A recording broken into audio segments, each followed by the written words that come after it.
Good afternoon and welcome to the Wrestling Report. Back again. We had a show yesterday with Joseph Biggs, having to do with Dover because the sound went on it, so hopefully that doesn't happen today.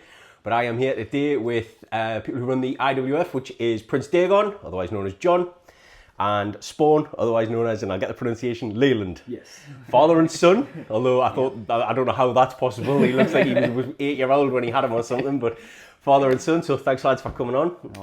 Right. To get started, what I'd like to do is I'm going to start with you, if that's all right, and then I'll come back to you. So don't think I'm ignoring you.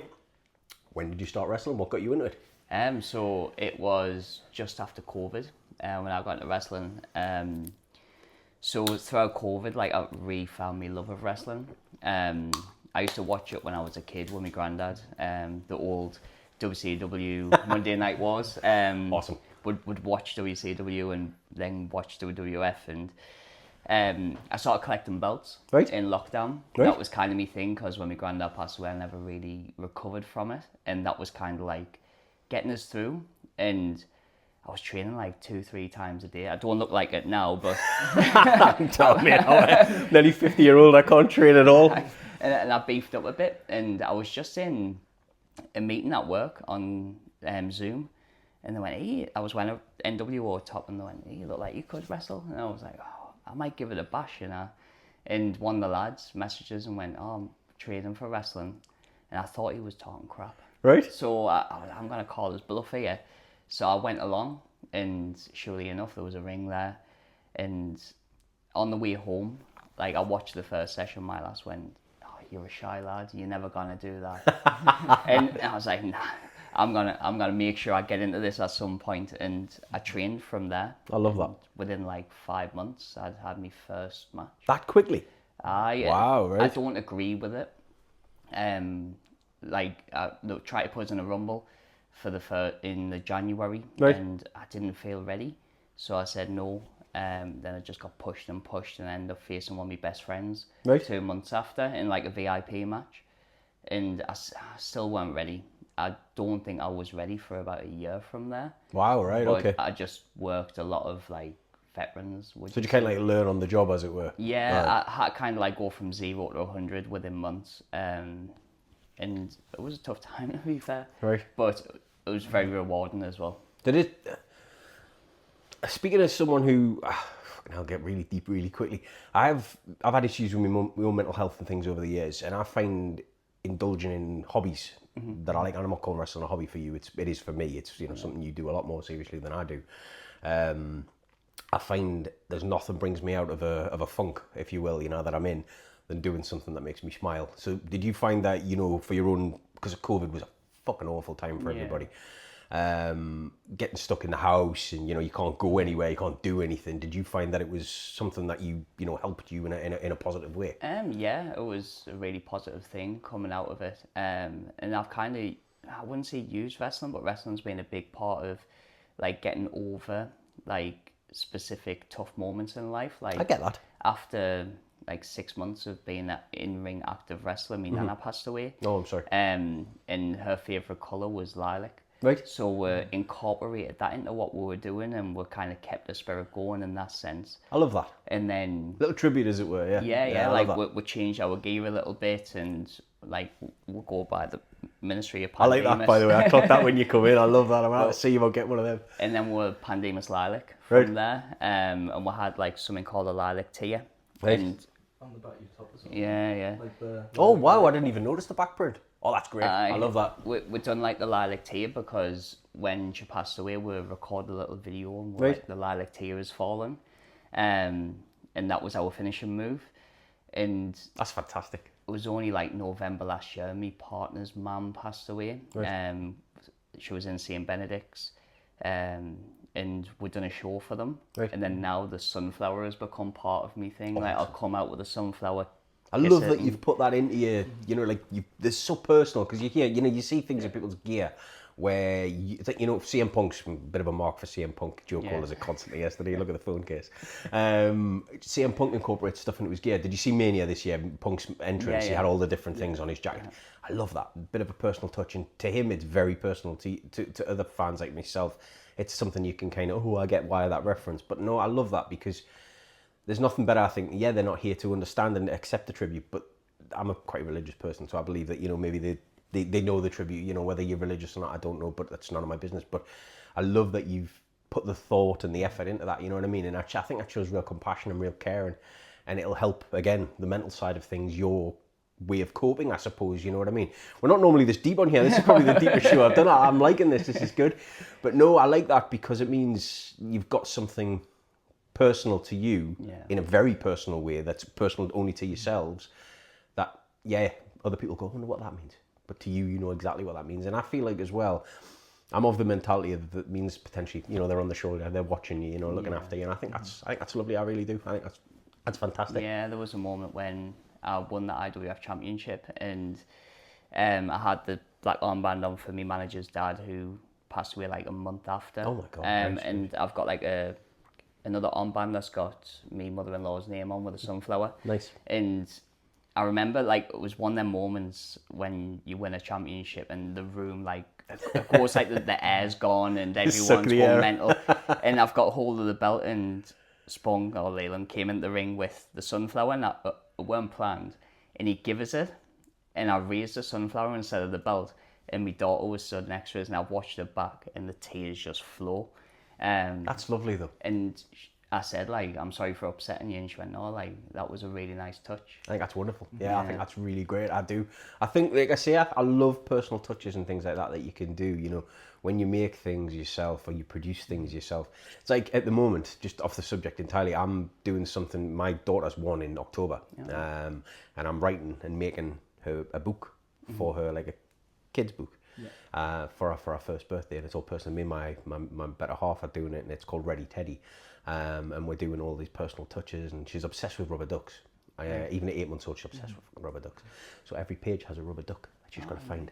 And eventually I'm going to hopefully have these books published. Not this one, because this is very personal to her, but I want to do some more.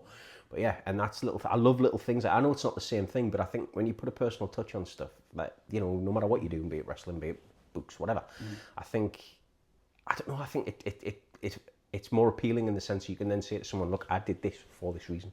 Yeah. And I just think that's such a nice thing. It's not something I've heard a lot of in wrestling, and I do like that you've done that. I think that's lovely. Like I say, it's quite a deep start to the show. I like this. But that's great. If you don't mind, I'll just quickly move on to yourself. Obviously I understand how you got into wrestling, you know what I mean? Christ almighty, you're sitting right there, you're like a living, breathing reason, you know what I mean? But no, I mean, what made you want to follow in the footsteps, as it were? Well, at first I didn't.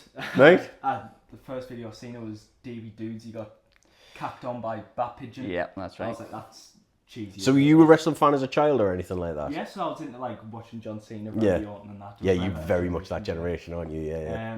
But when I seen that, I was like, that's a bit weird. It's a bit cheesy. I'm not, didn't really want to get involved in that. He told us not to tell his friends. Mate, I grew up like being the only one of my group of friends. So I just interrupt you slightly there for a second, if you don't mind. I was the only one of my group of friends who continued watching wrestling. I pretended I didn't, but I always watched wrestling, and then all my friends grew out of it and this, that, and the other. And I used to give it the old, it's not something I'm into. Fucking tapes and shit at home, wrestling toys and shit. 20 years old, I'm like, got my wrestling figures, you know what I mean? But no, I get that. But no, I mean, so yeah, please carry on. So I was doing football at the time, was when I was 13. Right. And I would come to train on the Sundays. I was do like the fitness at the start with right. them. And then I'd just watch, and then I just slowly started going to the crash mat, practicing a few bumps. Nice. Eventually got in the ring, and it just led to, I'm actually enjoying this. It's not as cheesy as I thought it would be. That's the thing, it's hard work, isn't it? You know what I mean? I've never done it myself, but watching you guys, I know how hard it is. It's crazy. And obviously adding those personal touches in, it sort of gave you a bit more of a drive to progress. Right. And a drive to get better. And 6 months in, I had my first match. Love it. We tag team. We're tagged, yeah. Oh, that's great as well. Tag with your dad, that's awesome. Gaines Walker, who obviously we knew before wrestling. Yeah. Right. And Tommy Diamond. And obviously I was quite new, the pushes through it. And then he came in and got the win at the end. Nice. Whoa, we nervous. Well, you pretty much. Did you take the glory? No, I tagged you back in. Look, it's all about the glory. What's the old saying? I know it's not the destination, it's the journey. Not when it comes to wrestling. It's the destination. It's who gets the glory at the end. WrestleMania 9, Hulk Hogan. Look at that. He fucking loses earlier on in the night and still walks out as the fucking champion. It's the destination. You know what I mean? But I mean, were you nervous when you're getting in your first match in the ring? Yeah. Well, but I'm like 14 and I'm looking at. Oh, is that all you were? 14? 14. Oh, Jesus Christ, like right? Guys that's like 6'5" and they're probably just eaters. Yeah. So I'm not a tall guy to start with. 5'8". I'm only 5'9", so I understand. And the two guys were facing like Walker's 6'4", and he was 19 stone. Jesus. Then Tommy Diamond was that little bit taller. And I remember walking through the curtain. I looked at you, and you were just rattling. And I'm thinking, right. Well, you're that we bad, need to get him through it, because you were like me. He was like a shy child.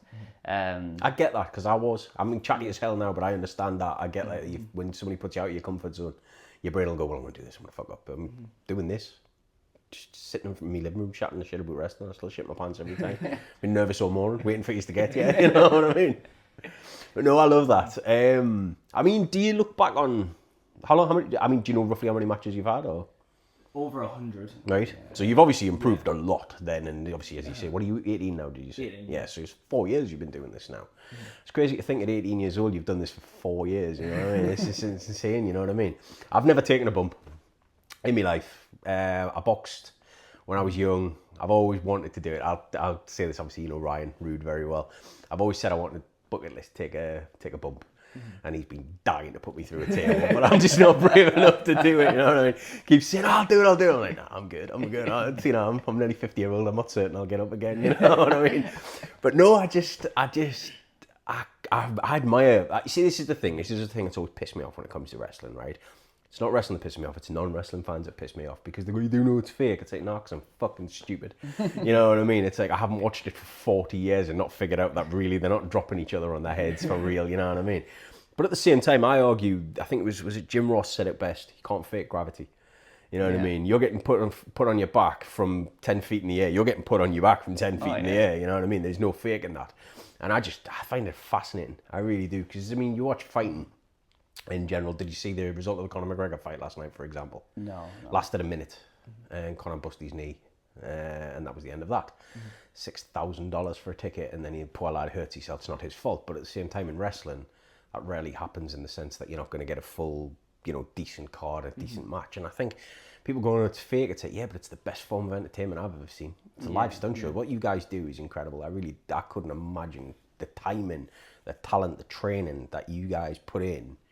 And yeah, I'm getting a glazies a little bit, you know what I mean? Because I think it's something that people should do.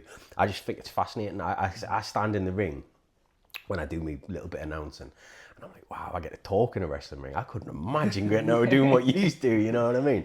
It's fucking insane to watch, like, people, getting in there in front of a live crowd with, I know you obviously there's a certain level of rehearsal, break a bit of kayfabe there, but you don't rehearse the match meticulously. I don't know if you do, but I know most of the guys I know don't rehearse the matches meticulously. They'll go through the spots, the hope spots, what they want to do, and the big spots they want to do, and things like that. But I find it amazing how you get out there and go 20 minutes, and you rarely put a foot wrong.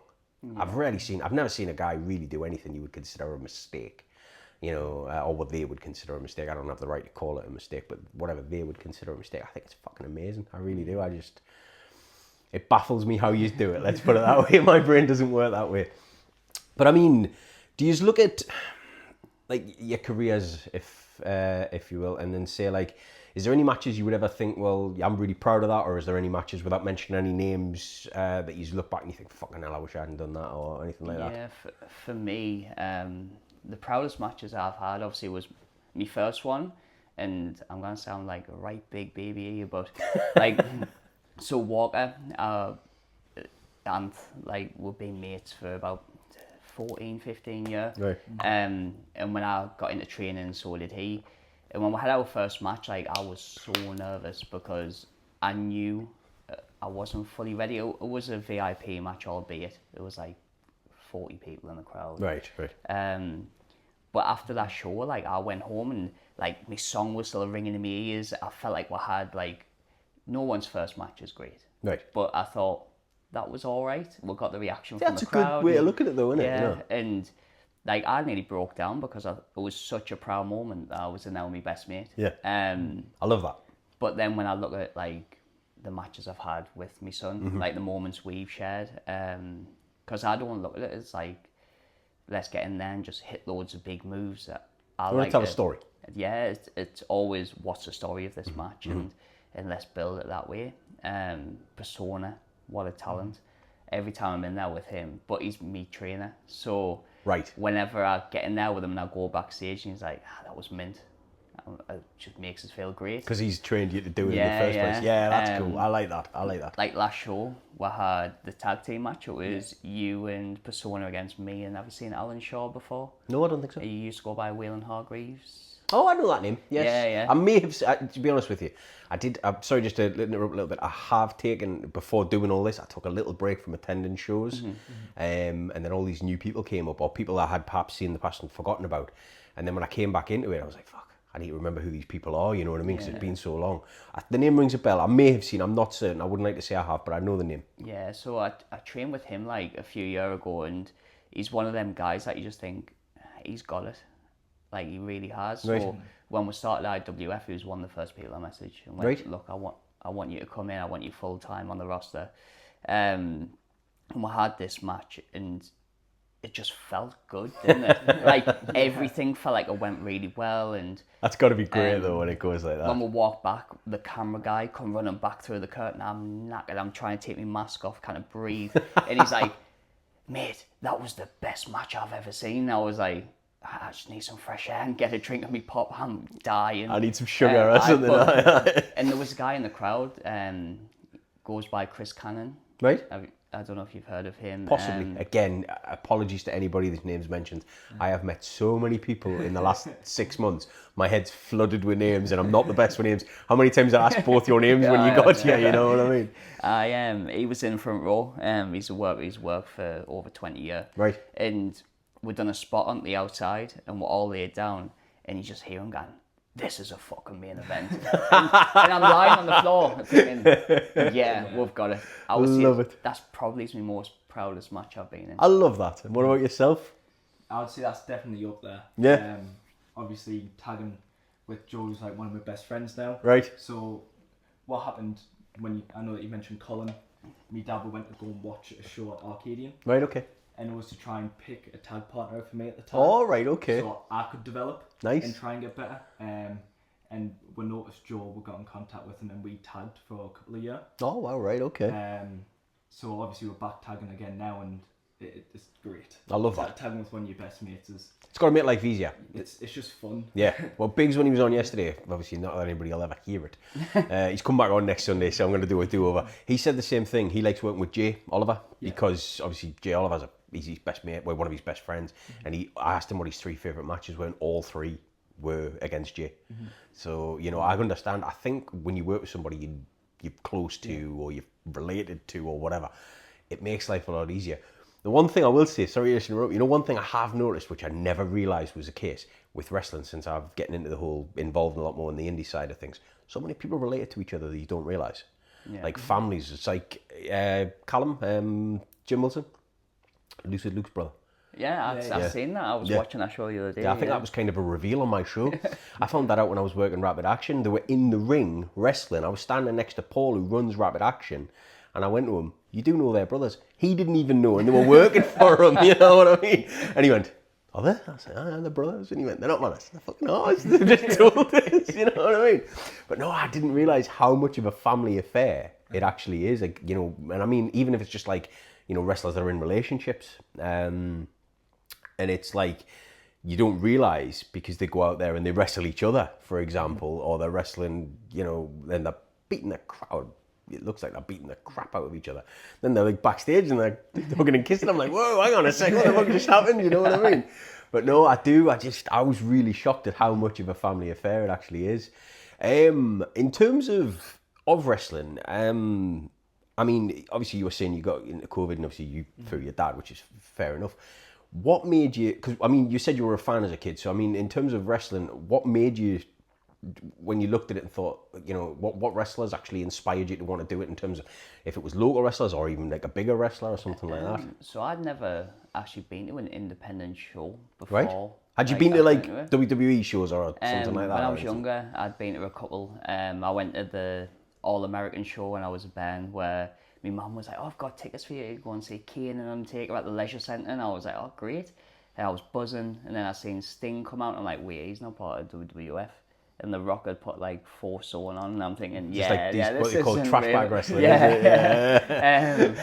See, I think that's one of the greatest things in wrestling. Blokes who've got no business pretending to be these guys, and they come out and you're like, you're adjacent at best, you know what I mean? And when I think back, like Sting was my favourite of all time. And when he come walking out the Leisure Centre, I jumped over, "Oh, Sting!" And I went to run at him, and the security guard pushes back. Now I feel a bit stupid that I actually wasn't the real person. But yeah, Sting, like, growing up watching him, like, the gimmick changes that he did and how successful it was. Like, I've been through 4 gimmick changes with the same name. Right. Like, I've done it where I turned heel and I went to, like, the red-faced demon. Wow. From, like, an Insidious.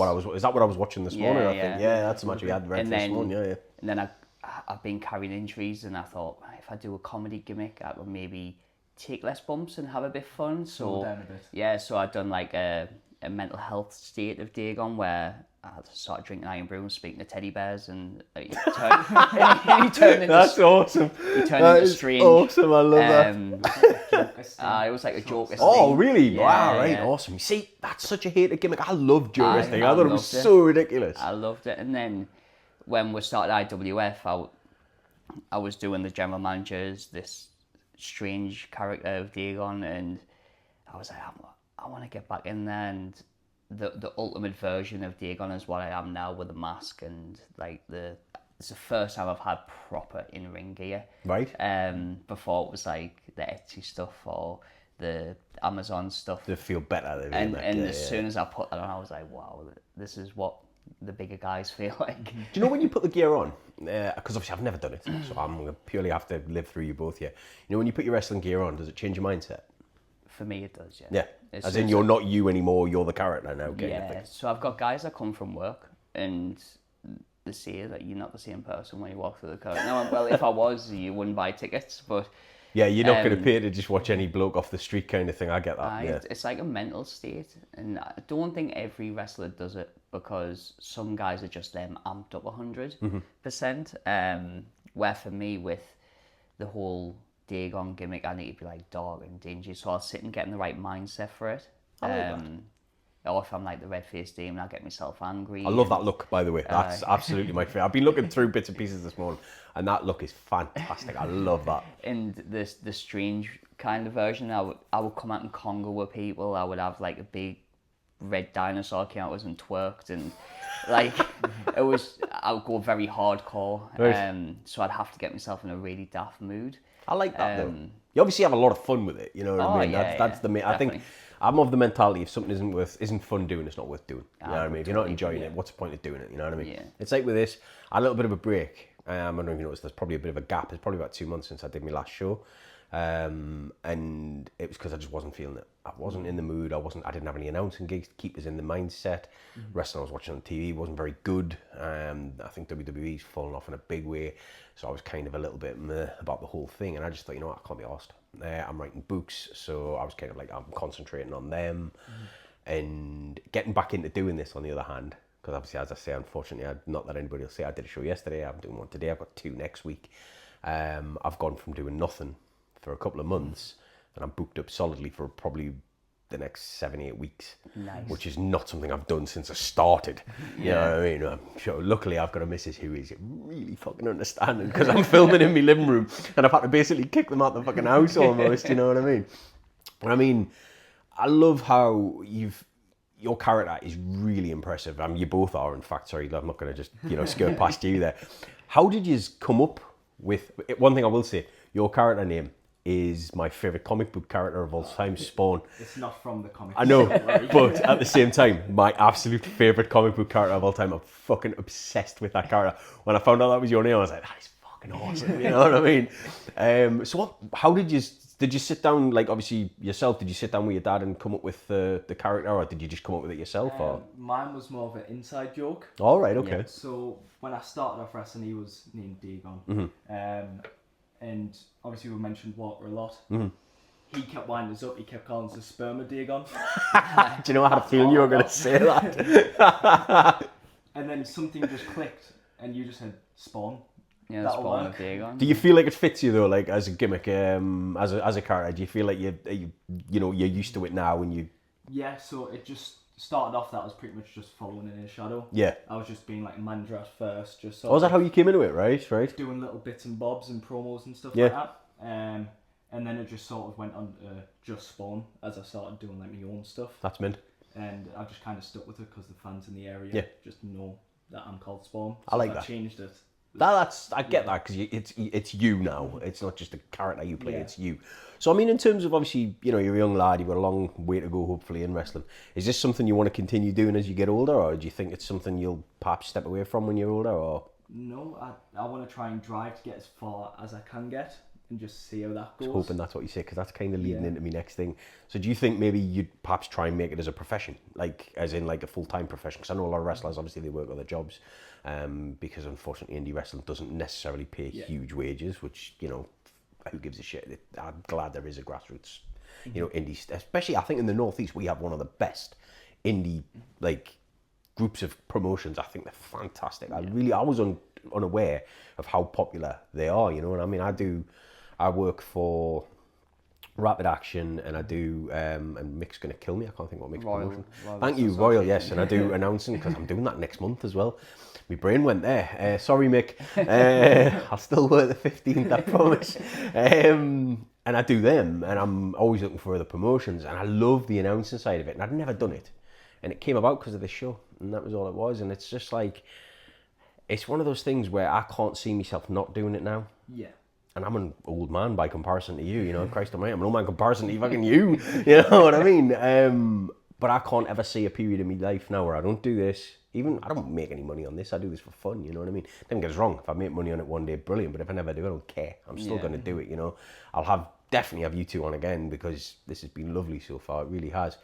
Even though we started really seriously, didn't we? My God. We did. I like that though. It was a bit of a change, you know what I mean? Because I usually come on and just end up shooting the shit from the off. But no, I mean, I can't ever think of a time in my life where I won't watch wrestling, or I won't do a podcast, or I won't, announce or whatever. And I'm hoping people always want me to do it. Mick does, even though I forgot the name of his promotion. I'm sorry. I was speaking to him just the other day, messages the other day, and he's like, you can do all my shows. I was like, fantastic. So there's a show there, for as long as it exists. Yeah. Rapid Action, hopefully Paul feels the same. Because it came about because literally I mentioned it to Terry, Matty Mayhem, I mentioned it to him, I'd love to do announcing. He went, I know a lot of you probably do it for. A couple of messages later, and there we are, and I was working like a week later, you know what I mean? It was literally, and I'd never done anything like that. I'd never even stood in a wrestling ring, never mind announced in one. Yeah. And I got in and fucked up my first announcement, which was Joe Biggs. And the irony of that is, which is what I said to him yesterday, is it's the first show that's fucked up as well, and it was him. I think me and him are jinxed, you know what I mean? It's Jinxed together. Fucking hell, so he's here next Sunday, so fingers crossed I can get a proper one down, you know what I mean? But I mean, moving on from that, obviously I think you've covered part of it. What I will do is I will come back to something you said in regards to in wrestling later, if you don't mind, but I just want to quickly cover this. You've already said Sting is your favourite wrestler. Yeah. Is he your favourite of all time, would you say? So I've got like two, Right. because I grew up in the Monday Wars era. Right. Monday Night Wars. So it was Sting and Stone Cold. No, it's standard. Yeah. Absolutely. I think, because I mean, most people think, you go Goldberg. Goldberg wasn't the standout for me. I've watched, the irony is I've watched Sting since the 80s, because I mean, I'm old enough to remember from back then. Now, WCW was hard to watch, hard to get in the UK back then, so finding it was very difficult. Usually it was videotapes, you got given tapes or whatever, you know what I mean? And the only reason I even knew who he was is those, remember the Galoob solid wrestling figures that they did for WCW? Oh, yeah, You're yeah. probably old enough, Oh, but yeah, I know what you they don't mean, yeah. move. They're a solid moulded plastic figure. And I got Sting for my birthday. I didn't even know who the fuck he was, you know what I mean? I was like, this guy's awesome. Who's this? Blue pants and paint on his face. And he was posed like that with his arms up. And I was like, I need to find out who this guy is. So I remember trying to track down, or get my parents to track down tapes for us. So off the basis of that, though, if you had to pick, is your favourite match, including of all time, including either of those wrestlers, or is it somebody else entirely? No. So my favourite match of all time, it's either Jericho versus Benoit versus Jericho. No, Jericho, Benoit, and Kurt Angle. That's the one Oh I'm yes, thinking of. yes, yeah. The triple threat for the Intercontinental and European. Yes. Or it would be. That was when Kurt Angle was going as the double champ, wasn't it? It And was. they lost both belts. And he can't win that. That's right, yeah.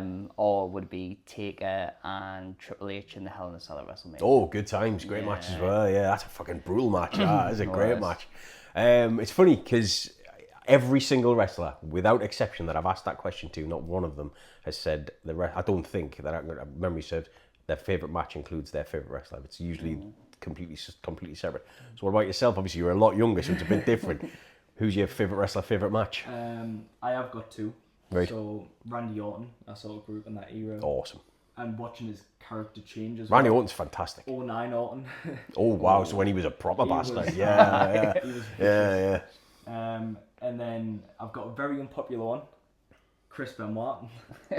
Yep. What he did in ring, he was a beast. Yep. He was one of the best technical wrestlers. I've Absolutely agree. Yep. watched. And he is involved in one of my favourite matches as well. It was Chris Benoit versus Rhino. Oh, I don't know which one was that. You have to remind me. At one of the ECW ones. Oh right, I okay. think that's For a when- title, No. just a clean normal match. Yeah. It was the intensity in the match. I like Rhino. I've always liked Rhino. I think he's great.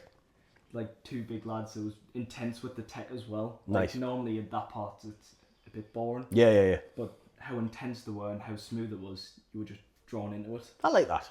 I mean, that's got to be one of the more, and I don't mean unusual in a bad way. I mean, like, it's just not something normally you would, because you see the thing is with wrestlers and wrestling fans in general, you'll tend to find they gravitate exactly as you have, exactly as I do. My favourite match is Mania 25, Taker, Michaels. Yeah. That's my favourite match of all time. If I was showing somebody a match to get them into wrestling, I think that would be the match I'd show them.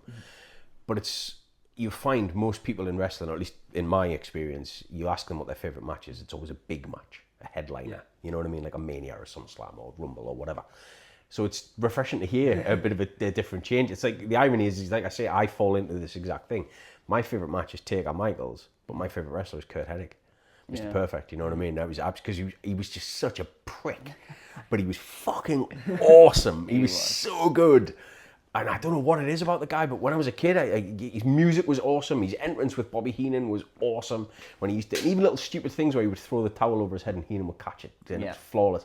Stupid little things. But do you know the thing that always made me love him? Do you remember the vignettes that he did where he would be playing darts or playing golf, and he would throw the American football and then catch his own pass because he was perfect and everything was perfect? I've seen the outtakes of that. He fucked up so many times. So many fucking times. But yeah, I mean, I look at that and you think, you know, it shows you how great he was at portraying a character, you know, because even though he was an arrogant prick on screen, apparently he's the most chill, lovely guy, family man like yourself, you know what I mean? Family, like, orientated to the nth degree, and yet goes on screen and plays the ultimate arrogant prick. And he's just not that guy. Yeah. He was never that guy, and unfortunately we lost him so young, you know, he was only, 41, I think he was when he died. But honestly, if you've never watched any of them, as a younger fan, seek him out and watch, because honestly, he was brilliant. And his finisher, that fisherman suplex, the perfect plex, is just the best. The best. Clean. But no, I mean, in terms of shows, do you have anything coming up that you would like to promote? Yeah, so I believe this is going out. Is this going out after our next show? You asked me to, so I can absolutely do that, yes. I will not put it out today.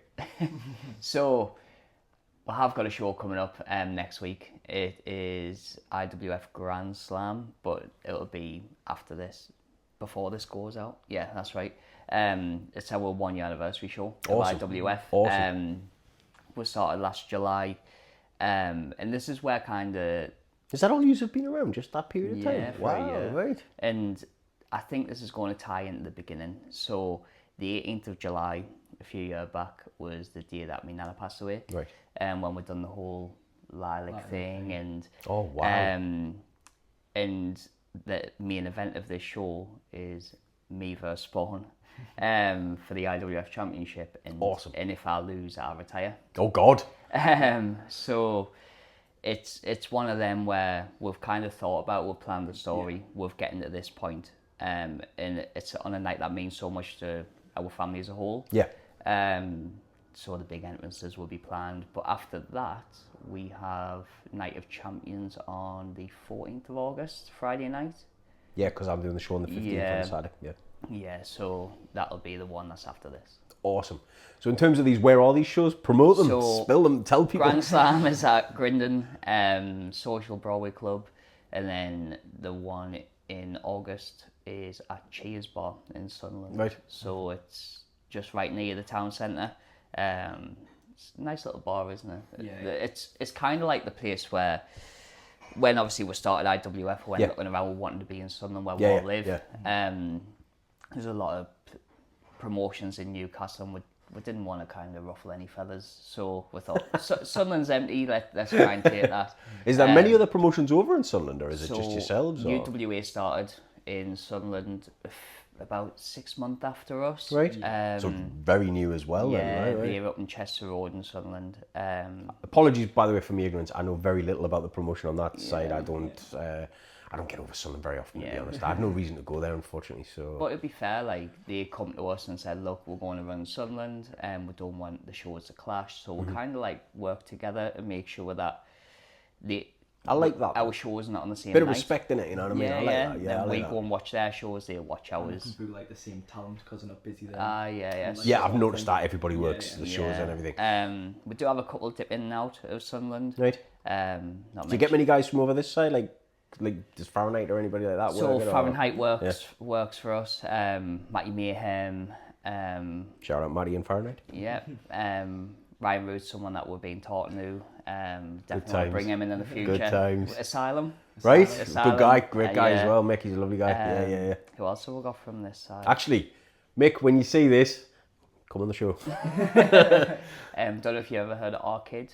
No? No, Arcade has been on our shows, but I think that's all we've really got from this side. I Right. think so. We went from like a place where it wasn't really respected.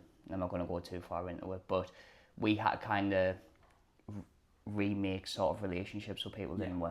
Right. When we come out of it, like all we want to do is have fun, enjoy it. And That's exactly what I said before. It's Yeah, not fun, yeah. why do it? And now we've got the connections with people, and they realise that we weren't the issue, and that when we realised that they weren't the issue to us either. Right, okay. It was kind of like hatred for something kind of backfired onto us. Right. And like, for example, Matty, like, what a guy. Yeah. I've never spoken to him beforehand. Absolute gent. Couldn't agree more. Couldn't agree more. He's great. He's a great guy. Same with Ryan. I Oh, was God, with yes. him last night. Like, such a good guy, and like we would never have seen that side of things, and it's so great to have them now working with us. We're working same shows as them. Oh, I don't know if you know Matty Bell Simpson, who runs. Oh, yes, of course I do. Yes. Breakout. Yeah, that show is also coming up Right. on the 1st of August. Yes. It's the one with the train spotting looking sort of poster. I've seen that. Yes, Yeah, yeah. Is that what that's for? I came up on my feed. I wasn't sure what that was for. Is that what that is? Right. You're Okay. working, aren't you? Yes. You want that show, you? Facing Gareth Angel. Oh, nice one. Nice one. Yeah, he's now reconnected with us. He manages Asylum on our shows, so I'm really happy with where we are now. I love that. I would say the last year, and this marks it next weekend, has been probably my favourite year ever in wrestling. Oh, wow. Right. That's been like the most productive year as well. Yeah, So you've done a lot of work to put this in. I love that as well, though. And I think as well, right, because without getting too into it, I wouldn't have had this kind of relationship with my dad. If I'd have gone to him and said, come and do wrestling with me, he'd have fucking laughed me out the room, you know what I mean? And I love that you're doing this, because that's what I have with my kids. I take my 10-year-old to the shows, and she loves it. She absolutely loves it. I don't know if she understands what's going on, but she loves the show, you know what I mean? And she gets involved, and she likes a photo in the ring at the end and things like that, or at the beginning, whatever. And she comes, and I think she likes the idea of, wow, my dad's up there, you know what I mean? And I'm not doing anything important. Fucking hell, anybody could do what I do. But at the same time, I'm glad people let me do it, you know what I mean? By the way, not everybody could do what I do. I kind of disagree. I think what you do is just as important as what like the referee does or what the commentators do. I appreciate that. I do think that everybody that's involved within the show, including like the runner, people who do the ring, they're just as important as the next to make the show like as good as what it is. It's one big hole, isn't it? Yeah, I get I've that, always yeah. said to everybody, like me and Joe who run IWF, like I see promoters where they're like, I've made this what it is. Nah, if you haven't got the back end, if you haven't got your workers, your wrestlers, You need every cog in the machine, otherwise it doesn't work. They're the ones that made IWF what it is, not. I love that. That's so humble. I love that because, as you say, you know the big promoters, if there is such a thing, and the main man, as he were, Vince McMahon, he would probably, I would assume, look at that and go, it's his baby, it's his creation. But you would argue, without the likes of Hulk Hogan and Roddy Piper and Superfly Jimmy Snuka and people of that nature. Shouldn't have mentioned him. Superfly Snuka and people of that nature. If people hadn't have enjoyed what they were seeing on screen, the man behind the scenes is irrelevant. You know what I mean? Totally. And I think that's a good way of looking at it. I like that. But no, I just. I'm worried about that. Just open it, man, a little bit. We've got probably background noise galore going on out there. I don't know what the hell's going on in that alleyway out there. But no, I mean, in regards to the, can I ask you a question? Because I've been trying to run this. I was asking people off camera, but I think I'll ask you on camera. Have you seen the shows I've done where I had the studio set up? Yes. Yeah. Do you think, would you prefer this kind of setup, or would you prefer a studio setup if you were to do it again? Either or for me. See, I like this. I think this is far more chilled, and it's not me sitting at a desk and looking like I'm fucking interviewing you for a job. You know what I mean? Yeah. And I was kind of, I was like asked lads off camera, and I think I'll be honest with you, because I was going to try and seek out a new studio space, but I'm not gonna lie, I quite like this, and the colour in here as well lends itself. It's not just sterile and white, which me older one was. You know what I mean? But no, I mean. I appreciate. I hope you don't mind. I just wanted to get your opinions. So, I mean, in regards to your shows coming up, I might see if I can get over to that show next week. What date was it? Sorry, the next one. 18th July. I'm doing a show that day. I might see what I do. I'll drop you a message. See if I can get over. That would be great to see if I can get over and do it, because I'd love that. I mean, come and I've never been to one of your shows. You know what I mean? It'd be nice to come and. That title is impressive, by the way. I was really shocked at how heavy that was when you give me that. It was bloody huge. I went like the Japanese style. I love it. That's what it looks like. The IWGP style in it. Yeah. Because I spoke to Joe, who run the promotion with home. We're doing the titles, and I'm a bit of a mark for championship belts. Like I collect them. That's cool. That's cool. Like when people don't call the big gold the Crumb Rider, it winds us up a little bit.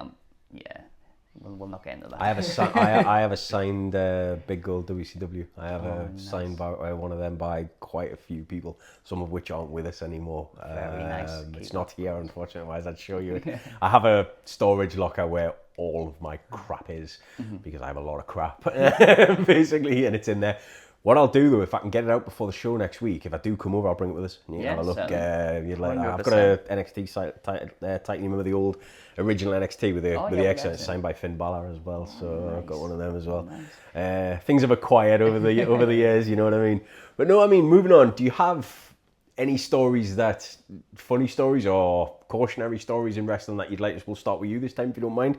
Do you have any stories in matches, or anything you'd like to share? Just something like funny anecdotes. Trying to think. One of our best moments, we were recording a promo at Cullen's Farm. Right. It was where we killed off Persona in the story. Yeah. And we did like this whole EastEnder thing where Persona falls down, he's lying on the floor like dead. In the background, all you hear is a cow mooing. Right. He's just ruining your shot. We're trying to record him lying there like this position, and I just moo. Do you know when you record stuff like that, do you do multiple takes? Because I can imagine, I know what I'm like, right? I can laugh at fucking anything. It takes nothing to make me laugh, right? And I would be in bits trying to record that. That was going on in the background. I'd be like, we're doing 20 takes, you know what I mean? Do you get like that? Do you find ways you've got it? Yeah. Do you have a laugh doing it though? Oh yeah, that's the main thing, isn't it? Yeah. I mean, do you have any matches you look back on? I'll come to you in a second with that same question if you don't mind. Do you have any matches that you look back on you wish you hadn't done? You don't have to mention names. In fact, don't mention names. Anybody you worked with that perhaps you wish you hadn't? Had, if they'd stiffed you in the ring or whatever like that, you know what I mean? Yeah, there's been a few where I've been like sold the dream about the person I'm facing, and it just hasn't lived up. Is this a you should never meet your heroes kind of thing? Yeah. No, it's just I've been introduced to them that they've done it for this long and this good, and wrestled there, and there, and it's just it just didn't feel like it. Really? And few of the hits were a bit rough and it didn't go. Did you come out of the match not feeling particularly great as well at the end of it? Yeah. You can tell when you wrestle, like, Right. this is going class or I'm not feeling it. Do you ever get into a match where you're working a guy, and obviously, at the end of the day, it's all teamwork. Wrestling is absolutely teamwork, whether you're in a singles match or whatever, it doesn't matter. You're working together to put on a performance. Have you ever found when you've wrestled someone where you can tell they're only in it for themselves? Yes. You normally can tell before the match happens. Can you? When Right. you're discussing what you'd like to do. Yeah. And it's just when it's all them. I like Oh, as in they're getting all their spots in Yeah. and the hell with you kind of thing. Right. I like it when you can sort of bounce off each other. So Well, that's the way it should be, though, shouldn't it? You know what I mean?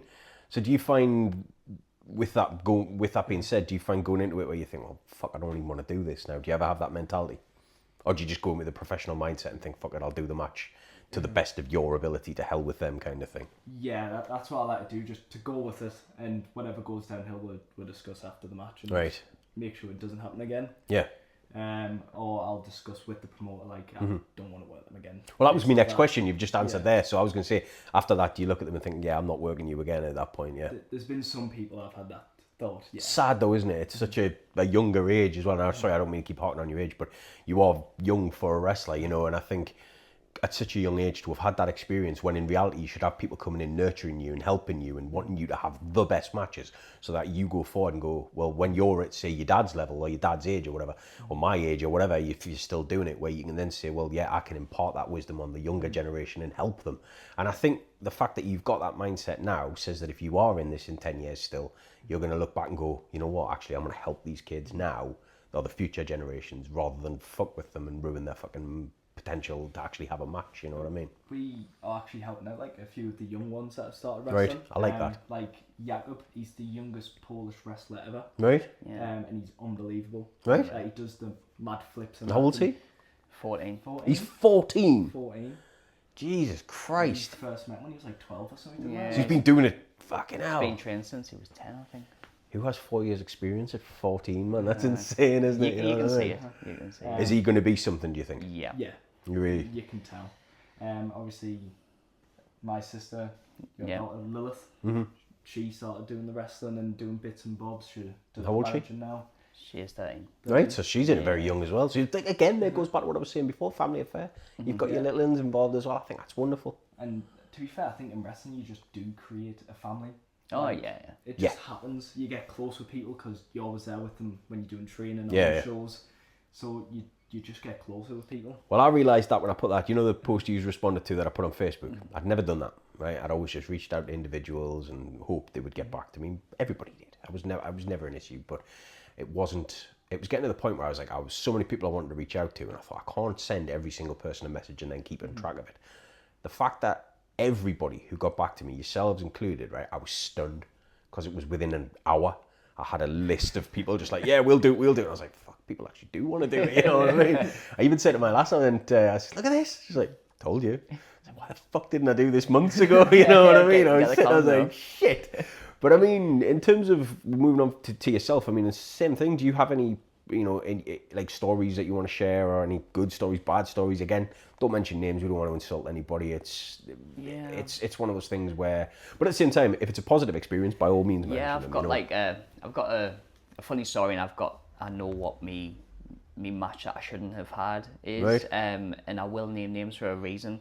So the funny story is I'm a bit of a prankster backstage. Like I like to wind people up That's Kurt Hennig. to a degree. He was the biggest prankster. There you go. And my manager, he turned on me and went with me evil brother.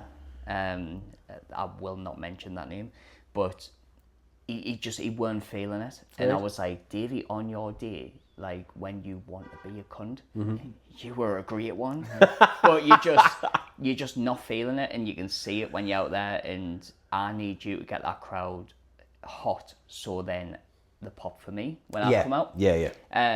We were still working as a team, so he was in the smoking shelter before the show, and I walked in and I just cracked a stink bomb. Oh, nah. And he's like, what are you doing? I blocked him from coming out. I was nearly being I'd have sick, been but sick, he was fuming. And I was like, oh, I'm really sorry, mate. So I was standing around outside the smoking shelter having a smoke. And I went, mate, I'm sorry, do you want a sweet? And I give him this sweet, and he's eating it. Oh, it's lemon sherbet, this? I was like, aye, aye. And he bit into it with a Carolina Reaper in. He went my God. off on one. And he chases into the building, he's gotten off it. And I was like, about 5 minutes later, I was like, how's your mouth? He was like, it's calmed down now. I was like, there's some fans outside with this poster and they want you to sign it. Really? Why me? I was like, I haven't a clue, mate. So he grabbed the pen. It was an electric shock pen. Oh, I used to have one of them when I was a kid. That was game over. That was the best performance I have ever seen from him that night. He was just in a huff the full night. Because he was taking out all his frustrations because of it. So I was just talking. But we've kind of got that relationship, me and Davey, where like he frustrates the life out of us, but he's such a good individual, like a good person. Like he calls himself Uncle Davey to these. Right. And, do you think he'd come on here? 100%. Next time he's come on, if he's won. Yeah. He was at Durham big meeting yesterday, or he would have been here. Well, there you go. Well, if you do want to do this, and I don't mean to put you on the spot, but if you do want to do a second show, after your next couple of shows, I'd love to have you back on to talk about them. Yeah. Bring them. I'd love that. Certainly. I know that Persona was on about it as well. So I'll even better. Yeah, there you go. But the match, it was my own doing. So, it must have been a good 3.5 years ago. I'd done this promo where he had been attacked by, what's he called, Warhug? The big guy. Yes. So Warhug attacked him, and I'd done a video where, like, I'm calling him out, you've hurt me son type of thing. And Alfie Jackson, he was known as Nerds then, he came into the ring and he's given us a big crap in this promo, and I give him a good scudding. And Warhug was like, yeah, I'm not coming up for that match. And I was like, why? And I don't know how true it is, but I got told by the promoter it was because of how the chops were and the thingy, but it was meant to look a bit vicious. Like, I'm you laid in a bit. Exactly. Anyways, Nerds was upset that he weren't on the show and he didn't understand why. And I went to the promoter, I was like, look, let me face him. I'll put him over. Like, he's been doing really well in training, I don't mind. Because at that point, like, Dagon was kind of mid-card, just lost the mid-card belt, or was I just pushing for it? And he was like, greener than grass. Right. Okay. So I was like, and you were still willing to do the job? Yeah, I was like, I'll carry him through, I'll get him through that point, I'll put him over.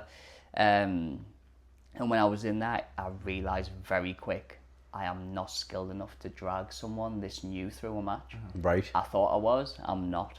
And the match sucked. It was so bad. I got a wrist injury from it. Oh, Christ. And it was simply from Roland doing a kip up, and he pulled us, but he pulled us too hard and too soon. Right. My wrist went. Oh, Christ. And afterwards, he got a lot of stick from some of the vets backstage. I took the blame for it, and I was like, look, I should never have done it. He should have been facing someone with years of experience. So you put the responsibility on yourself more than anything, yeah. And then I faced him last November in IWF, so like 3 years later. Yeah. You faced him at Firestar as well? Yeah, it was the week later, yeah. At Firestar? Right. Yeah, so I was like, right, we're going to put this right. We're going to have another match. And he was like, sweet. And the match was really good. I enjoyed it. And it was kind of like our redemption, facing each other. Yeah. And I was supposed to face Alan Shaw at Firestar a couple of weeks after. And Alan come down with COVID. So I rang young Alfie and I was like, that match that we just said that you excited about? He was like, yeah, and fancying it again. This actually leads into a funny story, to be fair. So Perfect. He was like, where at? I went, Firestar. Definitely. Sweet. So we're getting in the car, we're driving down, and we're talking over the match, like what we'd like to do and how I'm going to get him looking like this big nasty heel, and how I'm going to get the crowd behind us. And we get out the car, and I opened the boot, and I went, you alright in confined spaces? He went, I don't know, like why? And when I opened the boot, there was a body bag in the boot. Oh my God. We're having a body bag match, mate. And he went, no. And like, he just started sweating. He went, you drove us 3 hours down the road and now we're having a body bag match. He was stressing. Oh, I couldn't do that. Like, I struggled getting him in it. And then when he was in it, the referee just rolled him out the ring. But it was good. And Alfie's, he was kind of the class with you, wasn't he? Yeah, we started off together. Oh, there you go. Right. And it was so good to kind of have that sort of downfall match and then relive it years later where we're like, actually we're getting better. I like that. And we've kind of righted the wrongs. I think that's great. I love that you've managed to actually, in your own mind, obviously got it right. And I think that's great. I think as well, it's very admirable that you took maybe you didn't have to, but the responsibility on yourself for, you knew it didn't work.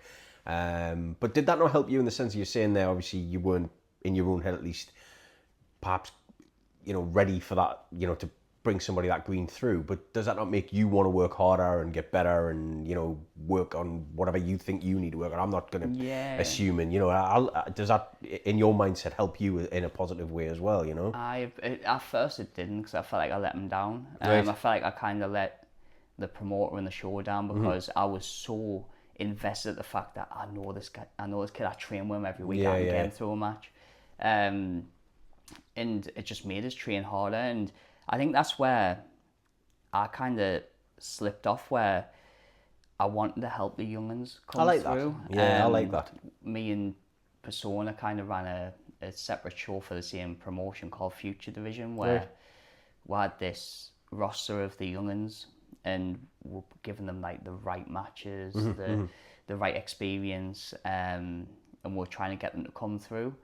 And it never took off because of things that we shouldn't really discuss. But when we come to IWF, like the likes of Spawn, Jakob, Hex, who else we got?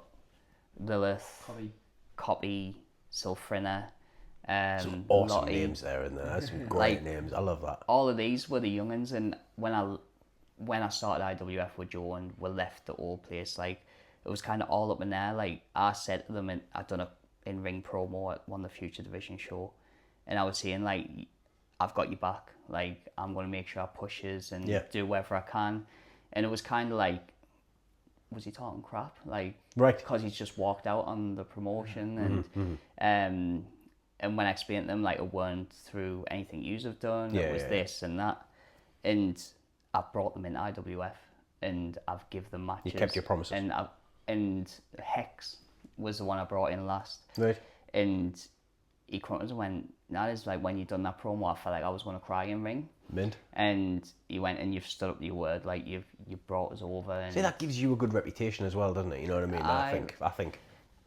For me, I just think that one day these guys they're going to be on TNA. They're going to be on like the highest platforms. So you really see big things for these guys. I like that. Yeah, I like that. And like we had that argument the other week, didn't we? Where I was pushing you a bit too hard. I was like, mate, what you doing going out having a drink? You're supposed to be focusing on this. And he's like, Dad, I just want to be 18-year-old. Like, I get that. You're 18, yeah, you get that. Fucking hell, I remember being 18. It was a long time ago, but I remember it. But it's kind of like, I've got that faith in, especially you, making it a like TNA or the big time. That's got to feel good.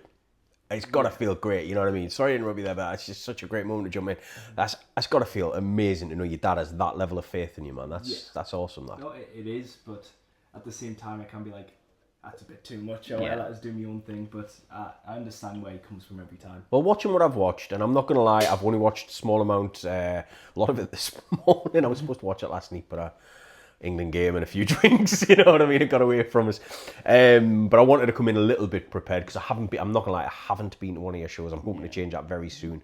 But I had seen some of your work online, you know what I mean, and this, that, and the other, and I wanted to watch a bit more this morning. Do you look at you've got to look at the likes of people like Will Cruz, who's obviously he's just made it pretty big in America. He's made a big splash in NXT.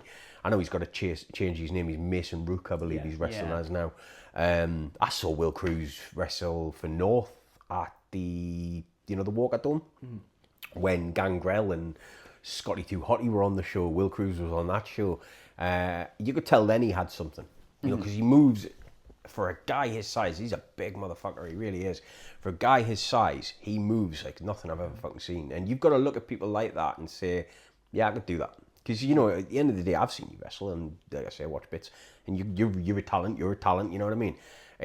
I love the idea that you're pushing him and you're getting that support where you could be to that level, you know what I mean? Why not? At the end of the day, you're only 18, you're a kid, you know what I mean? I mean, you're a man, but you know what I mean? You're a young lad is what I mean. Sorry, I don't mean to patronise you, you know what I mean? That was quite insulting. Sorry, I didn't mean that. What I mean is you're a young lad, you've got 30 years potentially, 40 years to do this. You know, it's the thing with wrestling. It's one sport, if there is such a term. The longevity in wrestling is like nothing else in any other, like what you would call real sport. I hate to use that term, but a real sport. You don't see or very few boxers boxing in their 40s, 50s. You know what I mean? It's very, very unusual. You see it occasionally. You know, George Foreman being the big standout, won the world heavyweight title when he was like 43 years old, which is unheard of. But in wrestling, you see people, you know, progressively. I mean, AJ Styles is what, 50? I think he is, and he's just retired. It's crazy. 50-year-old man, he's older than me, for Christ's sake. And the shit he was still doing in the ring at his age, I couldn't do that. My life depended on it, you know what I mean? At any time in my life, there's not a chance in hell I could have done that shit. And I look at that and I think the support you've got is unreal. And I do plan on attending more shows in general across, you know, because Sunderland's not far out of the way. Christ, I mean, it's a 20-minute drive, it's nothing. So I do plan on attending more shows in general as more of a fan more than anything. What I will say though, and I am going to put you on the spot here since it's your promotion. When I come over, you're going to let us get some interviews with some of your people if that would be all right. I'd love that, little 100%. promos. Even just like little snippets for 2-3 minute promos, you know what I mean? Date and character if they want. I'd love that, you know what I mean? 100%. Like what IWS for, it's to get our guys out there. I said it on, it was like a written podcast thing that I did with the guys from Poland.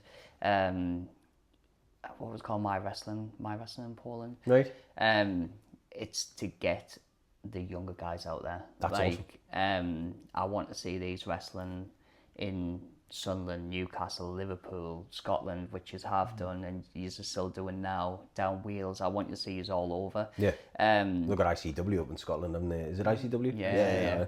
And the more places yous get, the more chance it is for something big to happen. Well, look at who's wrestled for some of these promotions, especially the one up in Scotland, like Drew McIntyre, Grado, you know, all the big wrestlers. Piper Niven, she was up there, you know what I mean? She was a huge part of it. But then Piper Niven also wrestled quite big for FTW. You know, obviously Chris was on about with her. It's very possible, especially nowadays. I think now there's more chance than ever, especially because I think in the past, wrestlers making it from England or the British Isles in general to the big shows, if there is such a thing. It was damn near impossible. You know, look at Davey Boy Smith, married a Hart. You know, literally had to marry into a family of Dynasty. But the thing is, he was a spectacular talent on a very small show in the UK, and he happened to make it big because he took the chance. Owen Hart wrestled, and he got to know Owen Hart because Owen Hart wrestled in England, you know what I mean? It was things like that. But I mean, nowadays, the promotions are everywhere, and all the big companies are looking at these, I don't like to use the term smaller, but indie promotions for these new talents. I mean, Will Cruz, like I say, to hark back to him, he's worked for years and years and years to get where he's at. I saw him wrestle fucking years ago. It was a long time ago, and then I saw him again and again and again and again. And now look where he's at, you know, matter of time, chances are, before he's on the main show, you know, whether that happens. Joe Hendry. I saw Joe Hendry wrestle it was a North show, I believe. Can't remember where it was now. It might have been the Academy in town, you know, the go-to Academy, whatever the hell it's called. And I talked to him for 10 minutes. You know, lovely man. Now look at him, you know, main roster, you know, doing his thing, and he's, mid-30s, you know, so it takes time. But if you've got the ability and you've got the drive, and you've definitely got the support, you know, there's no reason that wouldn't work. Right, I've been talking for fucking ages. What I'll do, if you don't mind, is we'll do one little last anecdote that we'll move before we move on, and then we'll wrap up if that's all right. Yes. What I would say is just one last thing. Do you have anything else you want to share with the world in terms of the world? Not got many subscribers yet. With YouTube or TikTok, anything else you want to tell? Any promos or anything you want to cut? Any matches you would like to promote? Anything like that? Quickly before we go. I'll let you go first. I'm trying to think which matches I've got. Well, I'll go first. So for me, it sounds a bit wild, but like next weekend, which will be the 18th of July, so before this happens, or before this goes out, it's like the biggest match in my career, right? In my opinion. I've had some really big matches. I've faced the likes of Jam Dog in death matches and hardcore matches. I've faced like some of my best mates, but when I'm going into the 1 year anniversary show of IWF against my son, obviously we know what's going to happen, we know what the theme of it's going to be, but for me, it's just I know now that we're going to put on the best match we've ever done.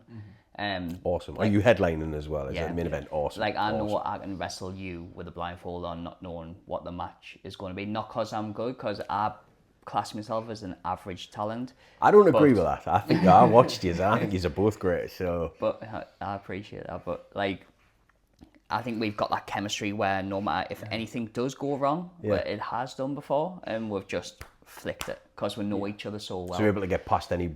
I don't like to use the word mistakes, but I know what you mean. Is if it hasn't quite gone as you just It's like like, it. shit, I've just forgot that. But then something happens, you're like, oh, it's just like second nature. Like, I know what he's going to do. I was at a dropkick show yesterday at the gala, and he was wrestling Johnny Wilson, and I was sat in the van. I was on the bell, for main event of the bell, and I'm sitting with Ronnie Bronson, who was one of my original trainers. And I'm watching him in ring, and I'm just calling everything that he's going to do. And he's going, "How are you doing that?" I went, "I see it like every week. Like, I know what he's going to do next." I suppose they have a routine that works, isn't it? You know what I mean? But the one thing I would want to push out there, mainly is the wrestling scene as a whole, is people need to work together.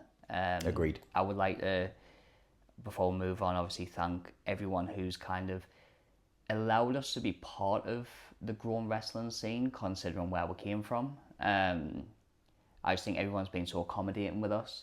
They've kind of been patient and listened to our side of things, and I really appreciate it. Do you know what? The thanks is something I mirror completely, because I can't believe people let me do this. Yeah. I cannot believe people actually want to come sit on my sofa and chat shit about wrestling. And they let me talk about it, and they indulge me in my little hobby that I've done since I was a child. I've watched wrestling longer than both of you have been alive. And that is so fucking sobering. It is so fucking sobering, because it occurred to me about 20 minutes ago that was the case. And I was like, fuck me, I watched my first match before you were a thing, never mind you. You know what I mean? But no, I mean, how about yourself? Anything? Or is it just the same thing, obviously, what your dad's just said? It's quite hard to follow on from that, like, but pretty much the same thing. Like, everyone just took us on with a clean slate, and we've got on with everyone, and they've been very welcoming when we're going to different places. Love and it. Just getting ourselves out there. And obviously all the different promoters as well, who have been looking not just at me, but at the talent on the IWF shows, and putting people forward as well. It's just really helping us as wrestlers progress, but the whole independent scene as well. Yeah. It needs all the support it can get. I've actually got an idea that I want to run past you off camera, because I don't want it on camera, because it's something I think I could really make work. So I want to run past you as soon as we stop rolling, because you gave me the idea about 5 minutes ago and it popped me head. I've been coming up with shit in my head the whole time as you've been talking, to be honest. But no, honestly, thank you both so much for coming on. I still can't believe you want to do it. I still can't believe any of you want to do it. You know what I mean? I've done this for what? When did I do my last one? August last year. So fucking hell, nearly a year. Jesus Christ almighty. I thought it was one show and done back then. I'm not going to lie. I had little old Ryan Ace on. Shout out Ace. I will get in touch, I promise. Yeah, thank you again, ladies and gentlemen. Prince Dagon, Spawn. I want to use their wrestling names because it's a wrestling show after all. I've been Stephen Fairbairn. Thanks for tuning in. Cheers.